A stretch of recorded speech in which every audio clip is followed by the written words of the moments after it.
ফেনীতে ন্যাশনাল ব্যাংকের চেয়ারম্যান বাংলাদেশ জাতীয়তাবাদী দল বিএনপির ভাইস চেয়ারম্যান আব্দুল আউয়াল মিন্টুর পক্ষ থেকে ফেনী সদর উপজেলার বালিগাঁও ইউনিয়নে বন্যায় ক্ষতিগ্রস্তদের মাঝে ত্রাণ বিতরণ করা হয়েছে।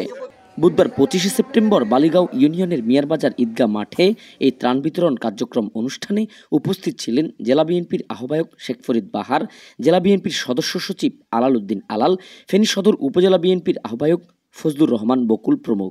এ সময় আরও উপস্থিত ছিলেন যুবদল, ছাত্রদল, স্বেচ্ছাসেবক দলের নেতাকর্মীরা। দলের চেয়ারপারসন সাবেক প্রধানমন্ত্রী বেগম খালেদা জিয়া অসুস্থ, সবাই জানেন। আপনারা সবাই নামাজ কালমা পড়ে উনার জন্য দোয়া করবেন, আল্লাহ যাতে উনাকে সুস্থ করে। আজকে আপনাদের জন্য সামান্য উপহার সামগ্রী পাঠিয়েছে, এটা রান্না আমাদের বড় ভাই। আজকে আমরা যেটা এনেছি এটা অপ্রতুল। বলবো কি আর বলার তো আর কিছু নাই। শেখ হাসিনা পালানোর পরে তো সবকিছু শুনতেছেন, দেখতেছেন, বুঝতেছেন।